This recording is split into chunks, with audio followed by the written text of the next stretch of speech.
Hi, this is Jayden with OneTake. I'm here with Ryan, Jackson, and Joseph. Today we're going to be talking about the Ezekiel Elliott and Dak Prescott situation. I would think that the more important person to keep is Ezekiel Elliott because if you think about it, he played with Tony Romo for his first season, and you think Tony Romo, he's a pass first type of quarterback. So then he probably got used to being kind of a receiving back. Well, now with Dak Prescott, now it's like a run first team. So I would say that Ezekiel Elliott is the key asset. He's the key asset to the team. I disagree with you, Jayden. I think that Dak Prescott is the more important person to re-sign because Ezekiel Elliott is a great running back. He's a top 3 at his position. But the thing is that it's a lot easier in the league now to find a good running back than it is to find a good quarterback. Dak Prescott has proven himself. Ezekiel Elliott has also proven himself. But I like the Cowboys. I like Tony Pollard as the backup running back for Ezekiel Elliott more than I like whoever the Cowboys backup quarterback is, because it's a lot easier to figure out. It's a lot easier to run an offense with a good quarterback than it is with a good running back. I would like to say one more thing. Ryan, who would you think that is a good backup quarterback and that could be a free agent or could be traded? Who could you think that can replace Ezekiel Elliott on the Cowboys? I would like to hear. Who could you think?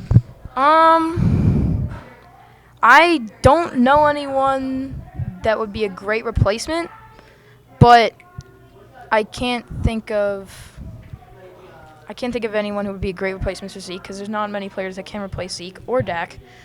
But it's. I could name 5 players that could replace Zach, but I'm gonna get. Yeah, I have to agree with Jayden, man. I mean, if you play Madden, you want your team to be the highest overall. So if you're letting go of the higher overall player, then you're gonna who has the higher Madden overall rating? Zeke.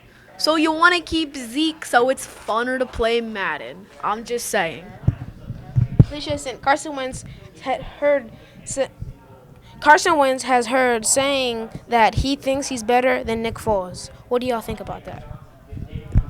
I think it's true. Even though he doesn't have as much experience, Nick Foles is getting old. He has more experience, and Carson Wentz can move around more. Yeah, maybe he's not at the peak of his career, but maybe in 1 or 2 years he will be. And Nick Foles is already on the downhill of his career. The Jaguars, they don't have the best wide receivers in the NFL, and they're just not the best all-around team. But the Eagles, Carson Wentz has good receivers. He throws to tight end Zach Ertz a lot, and I think that Carson Wentz was right about what he said. I strongly agree with him because think about it. Carson Wentz type of player, he gets tackled once, he can keep on going. Like if he's in the pocket and the pocket is kind of flooded, he can get a hit and somehow he'll just maneuver his way out of it. Like thinking of the game last season versus the Redskins, he got in a whole bunch of situations where he was gonna get sacked, but somehow he got out of it. And Nick Foles type of player, he's not really mobile like how Carson Wentz is. So I agree with you.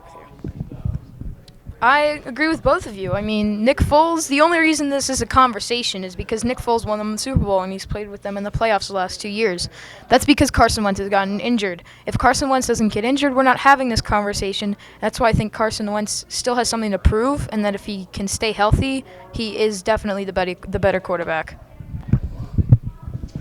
Okay, one Carson Wentz, that's not very humble, not very Christian. Did you skip church last Sunday? I'm sorry, the AO1 Foundation is not very proud. And 2, that is false, because Nick Foles won the Super Bowl. Philly, Philly! This has been One Take. I'm Jayden Ellis. I'm Jayden Ellis with Joseph, Ryan, and Jackson.